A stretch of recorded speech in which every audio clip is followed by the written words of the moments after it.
Sir ಈಗ ನಾನು ನನ್ನ ಬದುಕನ್ನ ನನ್ನ ಅಪ್ಪ ಮಾಡಿರುವಂತ ತೋಟದ ಅಥವಾ ನನ್ನ ಅಪ್ಪ ಮಾಡಿರುವಂತ ಆಸ್ತಿಯ ಖರ್ಚಲ್ಲಿ ಬದುಕ್ತಾ ಇರ್ತೀನಿ. ನನ್ನ ಭಾಷೆ, ನನ್ನ ಸಂಸ್ಕೃತಿ, ನನ್ನ ಪರಂಪರೆಯ ಕೊಡುಗೆ ಅಂದಾಗ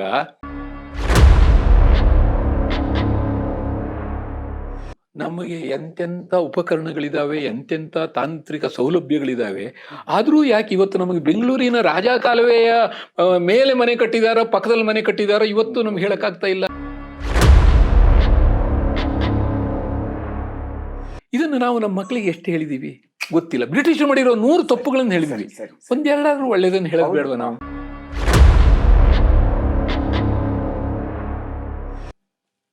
ನಮಸ್ಕಾರ. ನಾವೆಲ್ಲ ವಿದ್ಯುನ್ಮಾನ ಸಂದರ್ಭಕ್ಕೆ ಅಣಿ ಆಗ್ತಾ ಇದ್ದೇವೆ. ಈ ಒಂದು ಅವಕಾಶವನ್ನು ವಿಶ್ವಂಭರ ನಮಗೆ ಒದಗಿಸ್ತಾ ಇದೆ. ಹಾಗಾಗಿ ಕನ್ನಡದ ಎಲ್ಲ ಕನ್ನಡ ಪ್ರೇಮಿಗಳನ್ನು ಈ ವಿದ್ಯುನ್ಮಾನ ಮಾಧ್ಯಮಕ್ಕೆ ಹೃತ್ಪೂರ್ವಕವಾಗಿ ನಾನು ಸ್ವಾಗತಿಸ್ತಾ ಒಂದು ಅಪೂರ್ವವಾದಂತಹ ಕ್ಷಣಕ್ಕೆ ತಮ್ಮನ್ನು ಕೊಂಡೊಯ್ಯಲಿಕ್ಕೆ ನಾನು ಸಿದ್ಧ ಆಗಿದ್ದೇನೆ. ನಮ್ಮ ಪ್ರೀತಿಯ ಗಜಾನನ್ ಶರ್ಮಾ ಅವರನ್ನು ಹೃತ್ಪೂರ್ವಕವಾಗಿ ಈಗ ಸ್ವಾಗತಿಸ್ತಾ ಇದ್ದೇನೆ. ಶರ್ಮರಿಗೆ ನಮಸ್ಕಾರ. ನಮಸ್ಕಾರ. ಪ್ರಿಯ ವೀಕ್ಷಕರೇ, ಈ ವಿಡಿಯೋನ ನೋಡೋದಕ್ಕೂ ಮೊದಲು ನಮ್ಮ ಚಾನೆಲ್ ಅನ್ನ ಇನ್ನು ಸಬ್ಸ್ಕ್ರೈಬ್ ಮಾಡ್ಕೊಂಡಿಲ್ಲ ಆದ್ರೆ ತಕ್ಷಣವೇ ಸಬ್ಸ್ಕ್ರೈಬ್ ಮಾಡ್ಕೊಳ್ಳಿ. ಹಾಗೆ ವಿಡಿಯೋ ಇಷ್ಟ ಆಗಿದ್ರೆ ಶೇರ್ ಮಾಡಿ. ನೀವು ಉತ್ತರ ಕನ್ನಡದ ಬಗ್ಗೆ ಬಹಳ ಪ್ರೀತಿಯಿಂದ ನಿಮ್ಮ ಅಭಿಪ್ರಾಯವನ್ನು ವ್ಯಕ್ತಪಡಿಸಿದ್ರಿ. ನಂತರದ ನಿಮ್ಮ ಚನ್ನಭೈರಾದೇವಿ ಬಹುಶಃ ನಮ್ಮ ಬಗ್ಗೆನೇ ಬರೆದಿದ್ದೇನೋ ಅನ್ನಿಸುವಷ್ಟರ ಮಟ್ಟಿಗೆ. ಯಾಕೆಂದರೆ ಅಷ್ಟು ದೊಡ್ಡ ವಿಶ್ವಪ್ರಸಿದ್ಧ ಮಹಾರಾಣಿ ಕೂಡ ಉತ್ತರ ಕನ್ನಡ ಜಿಲ್ಲೆಯವರೇ ಮರೆತಿರುವಂತಹ ಸಂದರ್ಭದಲ್ಲಿ ನಮಗೆ ನೀವು ಚನ್ನಭೈರಾದೇವಿಗೆ ಹೊಸ ಹುಟ್ಟು ಕೊಟ್ಟು ನಮ್ಮನ್ನು ನೀವು ಎಚ್ಚರಿಸಿದ್ದೀರಾ. ಮತ್ತು ನಮ್ಮನ್ನೇ ನಾವು ಮೈಮುಟ್ಟಿ ನೋಡಿಕೊಳ್ಳುವಂತಹ ಸ್ಥಿತಿಗೆ ನಮ್ಮನ್ನು ಕರೆದೊಯ್ದಿದ್ದೀರಾ. ಆ ದೃಷ್ಟಿಯಿಂದ ಚನ್ನಭೈರಾದೇವಿ ಈಗ ಪುನರ್ವಸುವಿನಿಂದ ನಾನು ಚನ್ನಭೈರಾದೇವಿಗೆ ಹೋಗ್ತಾ ಇದ್ದೇನೆ. ಆಮೇಲೆ ಪ್ರಮೇಯ ಇದೆ, ಆಮೇಲೆ ಕೆಂಪನಂಜಮ್ಮಣ್ಣಿ ಇದೆ. ಎಲ್ಲವೂ ಅದ್ಭುತವಾದಂತಹ ಕೃತಿಗಳು. ಪ್ರಗತಿಶೀಲ ಸಂದರ್ಭದಲ್ಲಿ ಅನಾಸು, ತರಾಸು ಅಂಥವರು, ಕುವೆಂಪುರಂಥವರು, ಬೇಂದ್ರೆ ಅಂಥವರು ಎಲ್ಲರೂ ಚಾರಿತ್ರಿಕವಾದಂತಹ ಕಾದಂಬರಿಗಳನ್ನು, ಕೃತಿಗಳನ್ನು ರಚನೆ ಮಾಡಿದರು. ಆಗ ರಾಷ್ಟ್ರೀಯತೆಯ, ಸ್ವಾತಂತ್ರ್ಯದ ಆ ಒಂದು ತುರ್ತು ಇತ್ತು. ಹೌದು. ಆದರೆ ಈ ನಮ್ಮ ಆಧುನಿಕ ಈ ಸಂದರ್ಭದಲ್ಲಿ ಈ ಸಾಹಿತ್ಯ ತನ್ನ ಎಲ್ಲ ಚಳುವಳಿಗಳಿಂದ ನಿವೃತ್ತ ಆದಂತಹ ಕ್ಷಣದಲ್ಲಿ ಮತ್ತೆ ನಮ್ಮ ಮೂಲಕ್ಕೆ ದೃಷ್ಟಿ ನೀಡುವಂತಹ ಕೆಲಸವನ್ನು ನೀವು ಮಾಡ್ತಾ ಇದ್ದೀರಾ.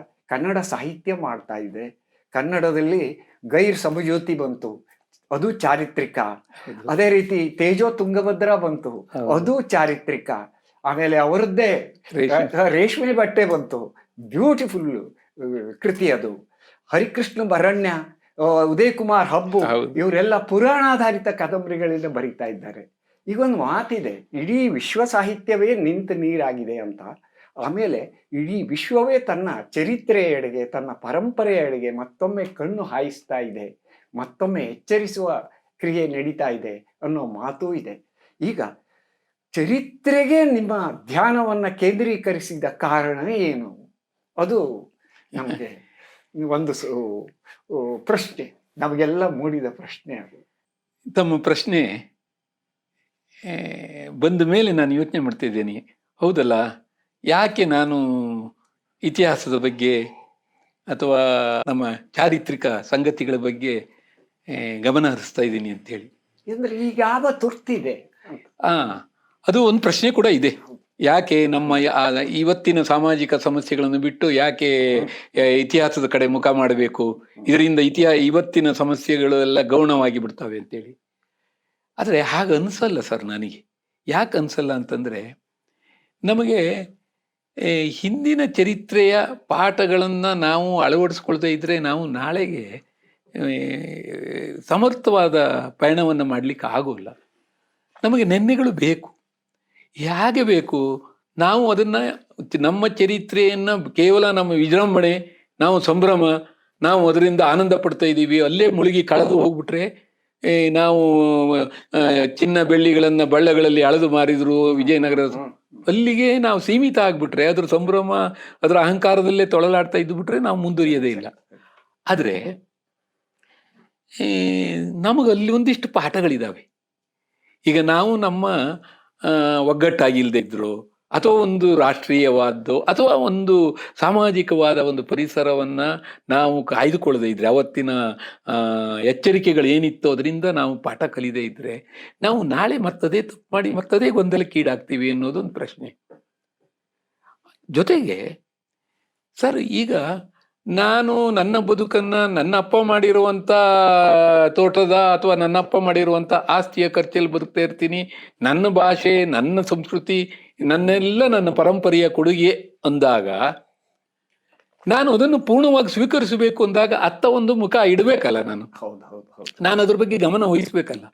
ನೋಡಿ, ಇವತ್ತು ಚನ್ನಭೈರಾದೇವಿ ಅಂತ ಒಂದು ಮಾಂಡಲಿಕ ರಾಣಿ, ಅವಳು 500 ವರ್ಷಗಳ ಹಿಂದೆ ಇಡೀ ಯುರೋಪಿನ ಕಾಳುಮೆಣಸಿನ ವ್ಯವಹಾರವನ್ನ ನಿಯಂತ್ರಿಸಲಿಕ್ಕೆ ಸಾಧ್ಯ ಆಯ್ತು ಅಂತಂದ್ರೆ, ಇವತ್ತಿನ ಹಳ್ಳಿಯ ಹೆಣ್ಣು ಮಗಳೊಬ್ಳು, ಅಯ್ಯೋ ನಾನು ಬೆಂಗಳೂರಲ್ಲಿ ಇದ್ರೆ ನನಗಲ್ಲಿ ಇಂಗ್ಲಿಷ್ ಚೆನ್ನಾಗಿ ಹೇಳ್ಕೊಡ್ತಿದ್ರು, ಇಲ್ಲಿ ನಾನು 5 ಮೈಲ್ ನಡೆದು ಶಾಲೆಗೆ ಹೋಗ್ಬೇಕು, ಹೀಗೆಲ್ಲ ಕುಳಿತು ಅವಳು ತನ್ನ ಅಭಿವೃದ್ಧಿಗೆ ಅಥವಾ ಪ್ರಗತಿ ಸಾಧ್ಯ ಇಲ್ಲ ಅನ್ನೋಂಥ ಅಧೀರಳಾಗುವಂಥ ಪ್ರಸಂಗ ಬರೋಲ್ಲ. ಯಾಕೆಂದ್ರೆ ಹಾಡುವಳ್ಳಿ ಅಂತ ಒಂದು ಸಣ್ಣ ಹಳ್ಳಿನಲ್ಲಿ ಹುಟ್ಟಿ 18 ವರ್ಷಕ್ಕೆ ಪಟ್ಟ ಕಟ್ಟಿರೋ ಒಂದು ಮಹಿಳೆ ಇಷ್ಟೆಲ್ಲ ಮಾಡ್ಬೋದಿತ್ತು ಆ ಕಾಲದಲ್ಲಿ ಅಂದಾಗ, ಇವತ್ತು ನೀನು ಆ ಥರ ಆಗ್ಲಿಕ್ಕೆ ಸಾಧ್ಯತೆ ಇದೆ ಅನ್ನೋ ಒಂದು ಉದಾಹರಣೆ ಸಿಗಲ್ವ ಅದರಿಂದ? ಇದೇ ಥರ ಕೆಂಪನಂಜಮ್ಮಣ್ಣಿ ಒಂದು ವಿಧವೆ ಹೆಂಗಸು, 28ಕ್ಕೆ ವಿಧವೆ ಆದವಳು, 7.5 ವರ್ಷ ತನ್ನ ಮಗನ ಪರವಾಗಿ ಪ್ರತಿನಿಧಿ ಆಳ್ವಿಕೆ. ಈಗ ನಿಜವಾಗಿ ನಿಮ್ಮ ಇದರಲ್ಲಿ ಹೇಳಬೇಕು ಅಂತಂದ್ರೆ, ನಮ್ಮ ಪೌರಾಣಿಕ ಹಿನ್ನೆಲೆಯಲ್ಲಿ ಹೇಳಬೇಕು ಅಂತಂದ್ರೆ, ಈ ಭಾರತ ರಾಮನ ಬಲರದಲ್ಲಿಗೆ ಪಾದುಕೆಯನ್ನು ಇಟ್ಕೊಂಡು ಆಡಳಿತ ನಡೆಸ್ದಂಗೆ ಅಷ್ಟೇ ಅವ್ರದ್ದು. ಆದ್ರೆ ಆ 7.5 ವರ್ಷದಲ್ಲಿ ಸಾಧಿಸಿರುವಂಥ ಪ್ರಗತಿ ಇದೆಯಲ್ಲ, ಇವತ್ತು ನಾವು ಸ್ವಾತಂತ್ರ್ಯ ನಂತರದ 75 ವರ್ಷಗಳಲ್ಲಿ ಸಾಧನೆ ಮಾಡ್ಲಿಕ್ಕೆ ಆಗದೇ ಇರುವಂತಹ ಒಂದು ಪ್ರಗತಿ 7 ವರ್ಷದಲ್ಲಿ ಆಯ್ತು. ಎಲ್ಲಿಂದ ಬಂತು ಆ ಸಾಮರ್ಥ್ಯ? ಎಲ್ಲಿಂದ ಬಂತು ಆ ಒಂದು ಬುದ್ಧಿಶಕ್ತಿ? ಅದು ಅವರ ಪರಂಪರೆಯಿಂದ ಬಂದಿದ್ದು. ನಾವು ಹೀಗೆ ಪರಂಪರೆಯಲ್ಲಿರುವಂಥ ಕತ್ತಲೆ ಕೋಣೆಗಳ ಬೀಗಗಳನ್ನು ತೆಗಿತಾ ಹೋದ್ರೆ ನಮಗೆ ಎಷ್ಟು ಹೊಸ ಹೊಳವು ಬರಬಹುದು ಅನ್ನುವಂಥದ್ದು ಒಂದು ಆಶಯ. ಇನ್ನೊಂದು, ನಾವು ಸರ್ ಭಾಷೆಯ ವಿಷಯದಲ್ಲಿ, ಆರ್ಥಿಕವಾದ ವಿಷಯದಲ್ಲಿ, ಅನುಭವಗಳಲ್ಲಿ ಎಲ್ಲ ನಾವು ಪರಂಪರೆಯನ್ನು ಆಶ್ರಯಿಸಿ ಇವತ್ತಿನ ತನಕ ಬಂದಿದ್ದೀವಿ. ನಮಗೆ ನಮ್ಮ ಭವಿಷ್ಯ ಗೊಂದಲವಾಗಿ ಕಾಣ್ತಾ ಇದೆ ಬೇರೆ ಬೇರೆ ಕಾರಣಗಳಿಗಾಗಿ. ಹಾಗಾಗಿ ನಾವು ಎಲ್ಲೋ ಒಂದು ಕಡೆ ಇಲ್ಲ, ನಮಗೊಂದು ಚರಿತ್ರೆ ಇದೆ, ನಮಗೊಂದು ಪರಂಪರೆ ಇದೆ, ಅದು ಗಟ್ಟಿಯಾಗಿದೆ. ಹಾಗಾಗಿ ನಾವು ಅಧೀರರಾಗಬೇಕಾಗಿಲ್ಲ, ನಾಳೆಗೆ ನಾವು ಗಟ್ಟಿಯಾದ ಹೆಜ್ಜೆಗಳನ್ನೇ ಇಡಬಹುದು ಅಂತ ಹೇಳೋದಕ್ಕೆ ನಿನ್ನೆಗಳು ಉದಾಹರಣೆ ಬೇಕು ನಮಗೆ. ಪರಂಪರೆ ಪ್ರಜ್ಞೆ ಇಲ್ಲದೆ ಹೋದಂತಹ ಯಾವುದೇ ಮನಸ್ಸು ಅದು ಮರುಭೂಮಿನೇ. ಅದರಲ್ಲಿ ಭವಿಷ್ಯ ಹುಟ್ಟೋದೇ ಇಲ್ಲ, ವರ್ತಮಾನ ಸತ್ತು ಹೋಗ್ತದೆ. ಇವತ್ತು ಅಂತಹ ಒಂದು ನಿರಾಶಾದಾಯಕ ಸಂದರ್ಭದಲ್ಲಿ ನಾವಿರೋ ಸಂದರ್ಭದಲ್ಲಿಯೇ ಚಾರಿತ್ರಿಕವಾಗಿ ಮಹತ್ವ ಇಲ್ಲಿ ಬರ್ತಾ ಇದೆ ಅಂತ ನನಗೆ ಅನಿಸ್ತದೆ. ಆ ನೆಲೆಯಲ್ಲಿ ಚಾರಿತ್ರಿಕವಾದ ಪ್ರಜ್ಞೆಯನ್ನ ಪಡ್ಕೊಂಡು ಎಚ್ಚರಿಸ್ತಾ ಇದ್ದೀರಲ್ಲ. ಎರಡನೇದಾಗಿ ಕೆಂಪನಂಜಮ್ಮಣ್ಣಿ ಕಾದಂಬರಿ ಹಲವಾರು ಆಶಯಗಳನ್ನು ಒಳಗೊಂಡಿದೆ ನಮಗೆ ತಿಳಿದಂತೆ ಅಥವಾ ನಮ್ಮ ಮಿತಿಗೆ ಗೊತ್ತಾದಂತೆ. ಒಂದನೇದಾಗಿ ಅದ್ಭುತವಾದ ಒಂದು ಸ್ತ್ರೀವಾದಿ ಕಾದಂಬರಿ ಅದು. ಕೆಂಪನಂಜಮ್ಮಣ್ಣಿಯ ಅಂತಹ ಒಂದು ಕಷ್ಟದಾಯಕ ಸಂದರ್ಭದಲ್ಲಿಯೂ ಕೂಡ ಇಡೀ ದೇಶಕ್ಕೆ ಪಾಠ ಕಲಿಸುವಂತಹ, ಅಭಿವೃದ್ಧಿಯ ನಕ್ಷೆಯನ್ನು ಹಾಕುವಂತಹ, ಕ್ರಾಂತಿಕಾರಿ ಸುಧಾರಣೆಯನ್ನು ಮಾಡಿದಂತಹ ಶಕ್ತಿಶಾಲಿ ಮಹಿಳೆ ಕೆಂಪನಂಜಮ್ಮಣ್ಣಿ. ಅದು ಕೇವಲ ಸಾಂಸ್ಕೃತಿಕವಾಗಿ, ಆಧ್ಯಾತ್ಮಿಕವಾಗಿ ಸ್ತ್ರೀವಾದಕ್ಕೆ ಮಾತ್ರ ಅಲ್ಲ, ಇಂದಿನ ಸರ್ಕಾರಕ್ಕೂ ಕೂಡ ಕಿವಿ ಮಾತು ಹೇಳುವಂತಹ ಅದ್ಭುತವಾದ ಕೃತಿಯಾಗಿ ಮೂಡಿ ಬಂದಿದ್ದು ಕೆಂಪನಂಜಮ್ಮಣ್ಣಿ. ನಮ್ಮ ಮಿತಿಯಲ್ಲಿ ನಾವು ಅರ್ಥೈಸಿಕೊಂಡಿದ್ದು. ಇನ್ನೂ ಹೆಚ್ಚೆಚ್ಚು ಆಯಾಮಗಳು ಅದಕ್ಕೆ ಬರ್ತಾ ಇದ್ದಾವೆ. ಇನ್ನೊಂದು ಖುಷಿ ಅಂದರೆ ಪುನರ್ವಸು ಪ್ರಮೇಯ ನಿಮ್ಮ ಮಹತ್ಕೃತಿನೇ. ಅದರಲ್ಲಿ 3ನೇದರಲ್ಲಿ ನಿಮ್ಮ ಭಾಷಾ ಸೌಂದರ್ಯ ಮತ್ತು ಆ ಭಾಷೆ ನಿಜಗೊಳ್ಳುವ ಸ್ಥಿತಿ ಮತ್ತು ಕಾವ್ಯದ ಹಂತಕ್ಕೆ ಏರುವ ಸ್ಥಿತಿ ಕೆಂಪನಂಜಮಣ್ಣಿ ಕಾದಂಬರಿಯಲ್ಲಿ ಕಾಣಿಸ್ತಾ ಇದೆ.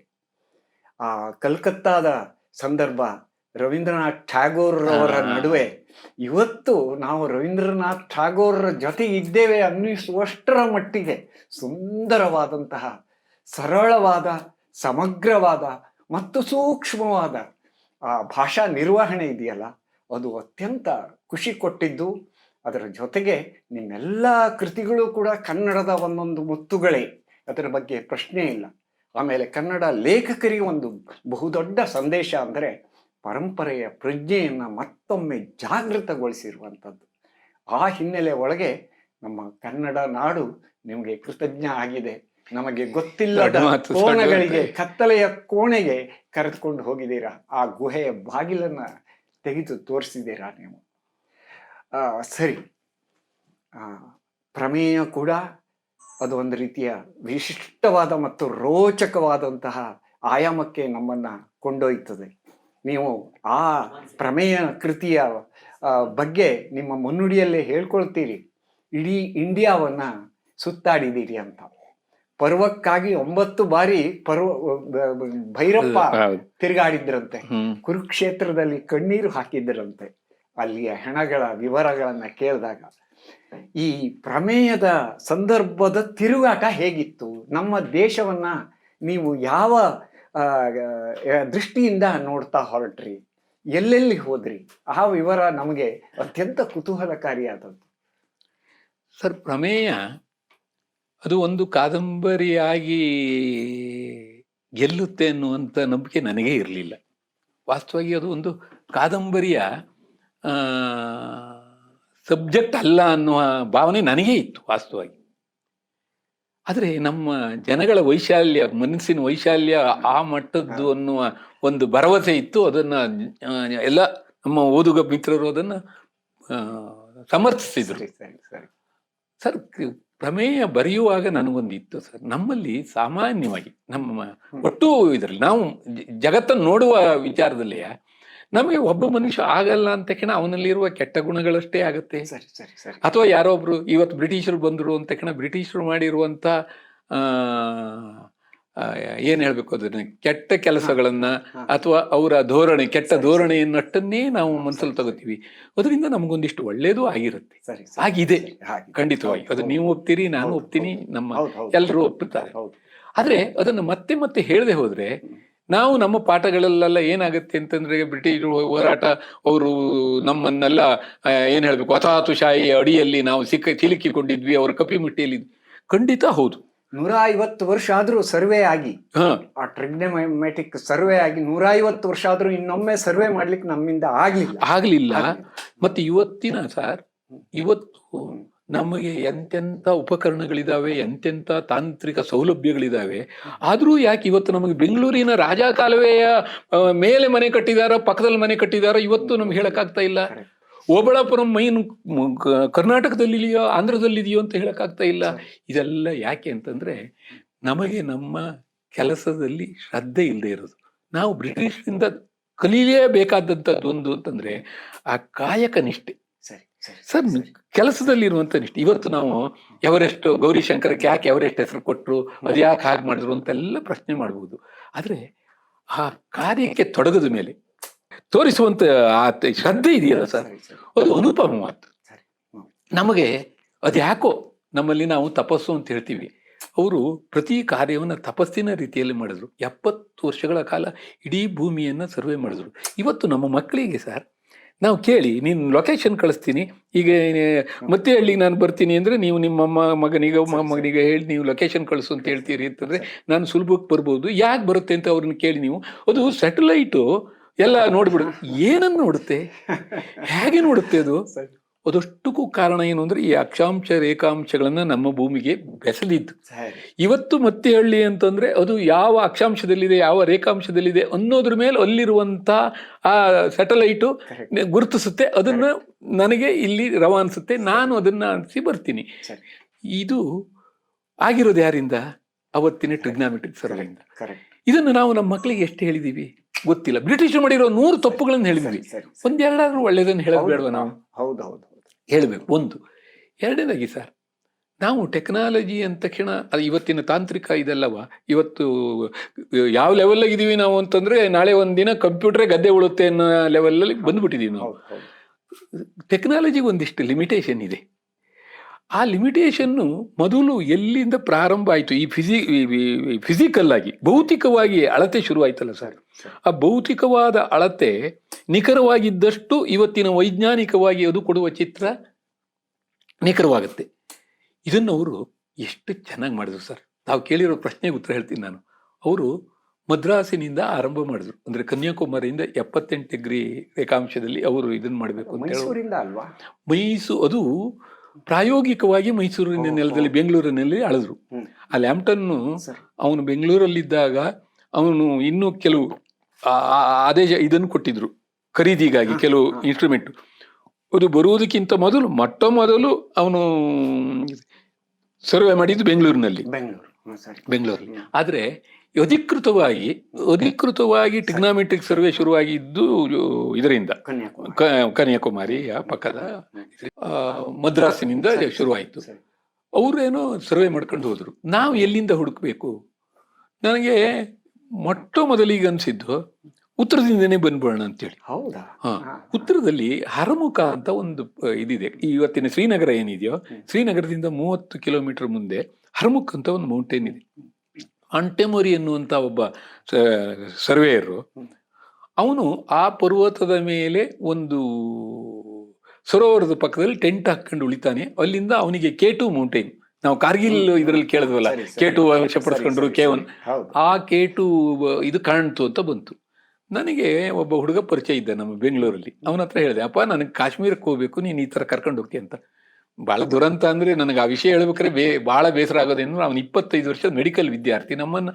ನಾನು ಯಾವ ಜಾಗದಲ್ಲಿ ಹೋಗ್ಬೇಕಾಗಿತ್ತೋ ಅದೇ ಜಾಗಕ್ಕೆ ಕರ್ಕೊಂಡೋಗಿ ಅದೇ ಜಾಗದಲ್ಲಿ ಟೆಂಟ್ ಹಾಕಿ ಅದೇ ಜಾಗದಲ್ಲಿ ರಾತ್ರಿ ಕಳಿಸಿ ಎಲ್ಲ ಮಾಡ್ದ. ಆದ್ರೆ ಕಳೆದ ವರ್ಷ ನೀವೆಲ್ಲ ಪೇಪರಲ್ಲಿ ಓದಿದ್ದೀರಿ, ಇದರಲ್ಲಿ ಉತ್ತರ ಕಾಶಿನಲ್ಲಿ ಒಂದು ಹಿಮಪಾತ ಆಗಿ ಕರ್ನಾಟಕದವ್ರು ಇಬ್ರು, ಅದರಲ್ಲಿ ಒಬ್ಬ ಅವನು 25 ವರ್ಷದ ಹರೀಶ್ ಗೌಡ ನಾವು ಹುಡುಗ. ಎಷ್ಟು ಬೇಜಾರಾಗ್ಬಿಡ್ತು. ಆದ್ರೆ ಅವನಿಂದ ನನಗಾಗಿ ಸಹಾಯ ಅಂದ್ರೆ ಅದೇ ಜಾಗಕ್ಕೆ ಹೋಗಿ ನಾನು ಅದನ್ನು ಸ್ವತಃ ನಾನು ನೋಡೋದ್ರಿಂದ ಏನೂ ಆಗಲ್ಲ, ಆದ್ರೆ ನಮಗೆ ಅಲ್ಲಿ ಏನೋ ಒಂಥರ ಒಂದು ಸ್ಫೂರ್ತಿ ಬರುತ್ತೆ. ಅಯ್ಯೋ ಈ ಮಹಾನುಭಾವರು ಇಲ್ಲೆಲ್ಲ ಮಾಡಿದಾರಲ್ಲ ಅಂತೇಳಿ. ಅದು ನಂದಕೋಲ್ ಅಂತ. ಇದು ಈ ಹರ್ಮುಖ್ ಅನ್ನೋದು ಕಾಶ್ಮೀರಿ ಪಂಡಿತರು ಅವರ ಪಿತೃ ಕಾರ್ಯ ಮಾಡುವಂತ ಅಲ್ಲಿ ಮೇಲ್ಗಡೆ ಇನ್ನೊಂದು ಗಂಗಬಾಳ ಅಂತ ಸರೋವರ ಇದೆ, ಅದು ಅಷ್ಟು ಪ್ರಸಿದ್ಧವಾಗಿತ್ತು. ಇವತ್ತು ನಾವು ಅಲ್ಲಿ ಹೋಗಕ್ಕೆ ತುಂಬಾ ಕಷ್ಟಪಡಬೇಕು, ಅದೆಲ್ಲ ಸರಿ. ನಾವು ಹೋಗಿ ಬಂದ್ವಿ. ಅಲ್ಲಿಂದ ಒಂದೊಂದೇ ಜಾಗಗಳನ್ನು ನೋಡ್ತಾ ಕಲ್ಕತ್ತಾದಲ್ಲೆಲ್ಲ ನಾವು ನೋಡಿದ್ದಿತ್ತು. ಆ ಡಾರ್ಜಿಲಿಂಗ್, ಅಲ್ಲಿಂದ ಡಾರ್ಜಿಲಿಂಗು, ಕಲ್ಕತ್ತಾ, ಒರಿಸ್ಸಾದಿಂದ ಈ ಚೆನ್ನೈ ತನಕ, ಮತ್ತೆ ಇಲ್ಲಿ ನಾವು ಈ ಬೆಂಗಳೂರು. ಅಂದ್ರೆ ಅವ್ರು ಹೇಗೆ ಇದು ಮಾಡಿದ್ರು ಅಂತಂದ್ರೆ, ಮೈಸೂರಿನಿಂದ ಚಾಮುಂಡಿ ಬೆಟ್ಟದಿಂದ ದಕ್ಷಿಣ ಕನ್ನಡ, ಹೀಗೆ ಆ ಸರ್ವೆ ಲೈನ್ಗಳನ್ನು ಹಾಕೊಳ್ತಾ ಹೋದ್ರು. ಎಷ್ಟು ಕಷ್ಟಪಟ್ರು ಅಂತಂದ್ರೆ, ಅವನು ಆ ಲ್ಯಾಂಪ್ಟನ್ ಅನ್ನೋನು ಕೊನೆಗೆ ಅದರಲ್ಲೇ ಸಾಯ್ತಾರೆ. ಎವರೆಸ್ಟನ್ನು ನಾವು ಎಷ್ಟೋ ಸರಿ ಮೊದಲು, ಅವನೊಬ್ಬ ಆಟೋಕ್ರಾಟು, ಒಂಥರ ಸರ್ವಾಧಿಕಾರಿ. ಅದ್ರ ಕೆಲಸದ ವಿಚಾರದಲ್ಲಿ 3 ಸರಿ ಅವನು ಪೂರ್ಣ ರೋಗದಿಂದ ಪಾರ್ಶ್ವವಾಯು ಪೀಡಿತನಾಗಿ ಅವನನ್ನು ಎತ್ಕೊಂಡು ಹೋಗಿ ಆ ಥಿಯೋಡಲೈಟ್ ಅದ್ರ ಮೇಲೆ ಕೂರಿಸ್ತಿದ್ರು. ಅವನು ಅಲ್ಲಿಂದ ನೋಡ್ಬಿಟ್ಟು ತಾನು ಹೇಳಿದ್ದೇ ಆಗ್ಬೇಕು, ಅದೇ ತರ ಬರಿಬೇಕು, ಅಷ್ಟು ಪರ್ಫೆಕ್ಟ್ ಆಗಿ ಮಾಡ್ತಿದ್ದ ಅವನು. ಈ ತರದವನು ಕೊನೆಗೆ ಡೆಹ್ರಾಡೂನ್ ತನಕ ಅದರನ್ನು ಸರ್ವೆ ಮಾಡಿ ಒಂಥರ ಹೇಗಾಯ್ತು ಅಂತಂದ್ರೆ, ಇಡೀ ಭಾರತ ಅವ್ರ ಕಣ್ಣು ಎದುರಿಗೆ ಅಂಗೈಯಲ್ಲಿ ನೆಲ್ಲಿಕಾಯಿ ಅಂತೀವಲ್ಲ ನಾವು, ಅಂಗೈ ನೆಲ್ಲಿಕಾಯಿ ಹಾಗೆ ನೋಡಿ ಅದರ ಗೆರೆಗಳನ್ನ ಮಾಡಿ ಅರ್ಧ ಇಂಚಿನಿಗೂ ಹೆಚ್ಚು ಪರ್ಫೆಕ್ಷನ್ ಅಲ್ಲಿ ನಮ್ಗೆ ಇಡೀ ಭಾರತದ ನಕ್ಷೆಯನ್ನು ಕೊಟ್ಟರು. ಇವತ್ತು ನಾವು ಏನೆಲ್ಲ ಹೇಳ್ಬೋದು, ನಮ್ಮ ಭಾರತದ ಚರಿತ್ರೆ, ಪುರಾಣ ಎಲ್ಲವನ್ನೂ ಹೇಳ್ತೀವಿ. ಆದರೆ ಈ ತರ ಒಂದು ಟ್ಯಾಗ್ ಆಗದೆ ಹೋದ್ರೆ, ಭೂಮಿನಲ್ಲಿ ನಮ್ಮದು ಎಲ್ಲಿದೆ, ನಮ್ಮ ಚಾಪೆ ಯಾವ ಜಾಗದಲ್ಲಿದೆ, ಆ ಚಾಪೆಯ ಚೌಕಟ್ಟು, ಅದರ ಒಳಗಿನ ಪ್ರತಿ ಪ್ರತಿ ಪ್ರತಿ ಏನ್ ಹೇಳ್ಬೇಕು ನಿಮ್ಗೆ, ಹುಲ್ಲು ಕಡ್ಡಿಯ ಉದ್ದ ಮತ್ತು ಆಗಲ್ಲ, ಅದನ್ನು ಅಷ್ಟು ಪರ್ಫೆಕ್ಟ್ ಆಗಿ ಮಾಡಿಟ್ಟು ಹೋದ್ರು. A day without work is A day without food ಅಂತ ಗಾಂಧಿಯವರು ಮೆಚ್ಚಿದ ವಾಕ್ಯ ಅದು. ಬ್ರಿಟಿಷರಿಂದ ನಾವು ಕಲಿಬೇಕಾದಂತಹದ್ದು ಅದು. ಖಂಡಿತ. ಯಾರು ಕೆಲಸ ಮಾಡೋದಿಲ್ವೋ ಆತ ಉಪವಾಸ ಇರಬೇಕು ಅಂತ, ಊಟ ಮಾಡುವ ಕೂಡ ಅವನಿಗೆ ಇಲ್ಲ. ಮತ್ತೆ ಯಾರು ತನ್ನ ಅನ್ನವನ್ನು ದುಡ್ಕೊಳ್ಳಿಕ್ ಸಾಧ್ಯ ಇಲ್ವೋ ಅವನು ಉಪವಾಸನೆ ಇರ್ಲಿ ಎನ್ನುವಂತ ಒಂದು ಮನೋಭಾವ. ಬಟ್ ಅವ್ರಿಗೆ ಆ ಮನೋಭಾವ ಇತ್ತು. ಏನು ಅಂತಂದ್ರೆ ಅಲ್ಲೂ ಕೂಡ ಅವರು ಈ ತಾರತಮ್ಯ ನೀತಿ, ಭಾರತೀಯರನ್ನು ಹೊರಗಿಡೋದು, ಇಂಥ ನೀಚತನವನ್ನು ತೋರಿದ್ದಾರೆ. ಬ್ರಿಟಿಷರು ಮಾಡಿದ್ದೆ ಎಲ್ಲದೂ ಸರಿ ಅಂತ ಖಂಡಿತವಾಗಿಯೂ ನಾವು ಹೇಳಕ್ಕಾಗಲ್ಲ. ಇಡೀ ಸರ್ವೆಯಲ್ಲಿ ಭಾರತೀಯರನ್ನ 3ನೇ ವರ್ಗದ ಇದಾಗಿ ಮಾಡಿದ್ರೆ ರಾಧಾನಾಥ ಸಿಕ್ದರ್ ಒಬ್ಬ ಮಾತ್ರ, ಅವನು ತನ್ನ ಅತಿಶಯವಾದ ಗಣಿತದ ಒಂದು ಜ್ಞಾನಶಕ್ತಿಯಿಂದ ತಾಕತ್, ಅದ್ರ ನಿಜ ಆ ತಾಕತ್ತಿನಿಂದ ಅವನ ಮೇಲೆ ಇರ್ದ ಬಿಟ್ರೆ ಬಹುತೇಕ ನಾವು ಹೊರಗಿಟ್ಟು ಅವರು ಒಳಗೊಳ್ಳುವ ನೀತಿಯನ್ನು ಅನುಸರಿಸ್ಬಿಟ್ಟಿದ್ರೆ ಭಾರತದಲ್ಲಿ ಬ್ರಿಟಿಷರು ಇನ್ನೂ ಸ್ವಲ್ಪ ದಿನ ಇದ್ರೂ ಭಾರತೀಯರು ಒಪ್ಪಿಡ್ತಿದ್ರೇನು, ಅವರು ನಮ್ಮನ್ನು ಹೊರಗಿಡುವಂತ ಪ್ರಯತ್ನ ಮಾಡಿದ್ರು. ಆಮೇಲೆ ಟಿಬೇಟನ್ನ ಆಳದಂತ 15 ಲಕ್ಷ ಹೆಜ್ಜೆಗಳನ್ನ ಹಾಕಿ ಟಿಬೇಟನ್ನ ಆಳದಂತಹ ವ್ಯಕ್ತಿಯ ತ್ಯಾಗ, ಅವರ ಸಾಹಸ ಅದೆಷ್ಟು ಅದ್ಭುತ. ಅದೇ ಒಂದು ಕಾದಂಬರಿ ಆಗುವಷ್ಟರ ಮಟ್ಟಿಗೆ ಇದೆ ಸರ್. ಅವನ ಸಾಹಸ ಇದೆಯಲ್ಲ, ಅವನಲ್ಲಿ ಹೋಗುವಾಗ ಅನುಭವಿಸಿದ್ದು, ಅವನ ಮನೆ, ಅವನ ಬಡತನ, ಅನಿವಾರ್ಯವಾಗಿ ಹೋಗಿದ್ದು, ಅವನದನ್ನೆಲ್ಲ ಇದ್ ಮಾಡ್ತಾ ಟಿಬೇಟು ಅಂತಂದ್ರೆ ಯಾವ ಸಮಯದಲ್ಲಿ ಗೊತ್ತಾದ್ರೂ ಅಲ್ಲೇ ಅವನ ತಲೆ ಕತ್ತರಿಸಿ ಬೀಳ್ತಿತ್ತು. ಅಂಥದ್ರಲ್ಲಿ ಇಡೀ ಟಿಬೇಟನ್ನ ನೋಡಿ ಮತ್ತೆ 3 ಸರಿ ಇದನ್ ಮಾಡ್ದ. ನಮ್ಗೆ ನಿಜವಾಗಿ ಅವ್ರದ್ದೆಲ್ಲ ಕೊಡುಗೆಗಳನ್ನು ನೋಡಿದಾಗ ಒಂಥರ ಆ ಕಾರ್ಯ ಶ್ರದ್ಧೆ ಇದೆಯಲ್ಲ, ಅದು ನಮ್ಗೆ ಇಲ್ವಲ್ಲ ಅಂತ ನೋವಾಗುತ್ತೆ. ಖಂಡಿತ.